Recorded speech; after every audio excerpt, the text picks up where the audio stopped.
Coffee's a very simple but often overlooked part of entertaining. Kate Blackman with Kansas City's Parisi Artisan Coffee is here with us today to share some easy but really interesting ways to add style to our entertaining. We are here in a beautiful home in Benson Place, a Hunt Midwest master plan community located in Kansas City North. Kate, what a beautiful kitchen for entertaining. Yes, I think this island is the perfect place to serve coffee to your friends. Absolutely. Do you have some things you can show us today? Yeah, basically, coffee is an overlooked part of entertaining. There's so many origins available, different roasting levels, and specialized brewing techniques. I think really coffee has become as interesting and as varied as wine. So we're gonna do a coffee tasting party, kind of like you would do a wine tasting at home. Okay, so what we've got here, we have a single cup pour over brewer. Okay. So this is a really simple contraption. You just, when the time comes, you're gonna place a paper filter in it. You add your ground coffee, and then it goes right on top of this. We're gonna pour boiling water over it, and that's gonna be pretty much it. And I'll get more in depth into the steps in just a minute. So that just looks really easy, and you could really do this anywhere in the house. Absolutely. I mean, obviously, it makes sense to do it here where folks can sit around this island. And it's a really cool process to watch, and it smells really good. So it's fun to kind of do it right in front of as you're going to serve it. You're kind of putting on a show. Yeah, exactly. So what type of coffee are you using today? Well, I brought a couple of coffees from Parisi today. I brought the Kengwa, which is a two-bean blend of Kenya and Guatemala. Makes sense. And I also brought our breakfast blend. Oh, great. Now, where can you get Parisi coffee? There's a lot of places. Parisi.com would be one place. And then you can also buy it at area grocery stores, Price Chopper, Hy-Vee, Hen House. We've got water just off a boil here. Okay. So we want it to be very hot, and we're gonna preheat our ceramic cone and wet our filter. And then it sticks to the cone. Right, and it's gonna remove any paper taste that might be left in the filter. So you get more of a pure tasting with the coffee. Exactly, you get a really clean, really crisp cup of coffee. So once all that water is drained out, you wanna discard that because you don't wanna water down your coffee. Now the next thing we're gonna do is measure out our ground coffee. As I mentioned before, you want to go with a cone grind or a slightly fine grind for this method. This scoop actually comes with the brewer, and it's pre-measured out for 12 grams. Okay. You want to use about 2 grams per ounce of water. We're going to make a 12-ounce cup, so we're going to use 24 grams of coffee. This is 12 grams, so 2 scoops. Right. I think I could have done that math. Yes, it is fun and easy to do at home. So we've got scoop 1 and scoop 2. We're gonna put a little dimple in the center of the coffee, and that's just to give it kind of a bed to start with.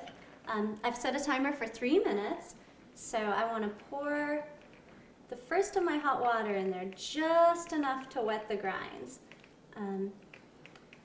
It almost comes alive. Yeah, this is called the bloom. I want to start my timer. You're going to allow the coffee to bloom for about 30 seconds.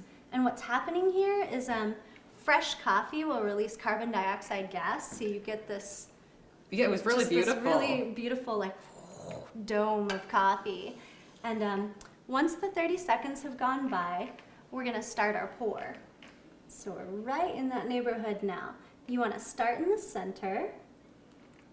And really slowly, really evenly. You want to gently kind of shower the coffee and not just like deluge right it. through the middle. Yeah, you don't want to pour through the grinds. And you want to work your way outwards, not all the way to the edge of the filter, but enough to wet all the coffee and start it flowing into the container underneath. I can hear it. Yeah, you want to pour slowly enough that you don't get up over the edge. And we're going to let this coffee drain through. Okay. And when we're at about 1.5 minutes on our timer, we're going to add some more water. Okay, now is there a certain amount? Should you measure that first before you put it in the kettle? Yeah, I actually, the reason that I use this is because I want to brew a 12-ounce cup. So I'm watching this until it gets to 12 ounces, and that's when I'm going to stop. Okay. So it's easier to do that because you'll use extra water for preheating and stuff. So if you measure out 12 ounces, you won't have that at the end. Yeah, you're gonna run out. So we're at about 1.5 minutes now, and I'm gonna add a little more hot water. Same process again, starting in the center and gently working my way outward to saturate all the grinds, but not so close to the edge that I break the seal between the coffee and the filter. You got it. Okay, so you will actually have a rim of coffee You will. there at You'll the have top. kind of a little halo of coffee. Right. It's very cool. We're getting really close to our 12 ounces, and we've got about 45 seconds left on the timer, so that's perfect. That's gonna put us right in where we need to be. Well, it's such a beautiful process. This really would be It's fun really with good. friends to share. You Oh, smell it like smells the aroma wonderful. of the coffee coming It up, really so- heightens your anticipation It's for the something- tasting. Yeah, it's something I really enjoy doing. And then you want to pour out little tastings. And it's okay to use like Yeah. a different container than a coffee cup. Absolutely, yeah. I like using cocktail glasses Uh-huh. because that kind of brings like the wine tasting feeling in. So if you get like a fancy glass that you enjoy drinking out of, I think it's a fun way to do the coffee. And this is our Kengwa, which the Kenya is the really kind of dominant flavor in this coffee. Kenya is a really bright citrusy coffee. It pairs well with a lot of chocolates and dessert foods. Okay. So So it that's- really is like a wine tasting. Yeah, exactly. There you go, delicious Thank cup you. of specialty coffee. Great. So if you like this, you can weigh out each coffee ahead of time, grind it as needed, and then have a really fun party tasting the coffee and pairing it with food items. This is delicious. Good, Thank I'm glad you enjoy it. We've received some great tips today. If you've enjoyed these, watch Kate's tips on cold brewing coffee at huntmidwest.tv.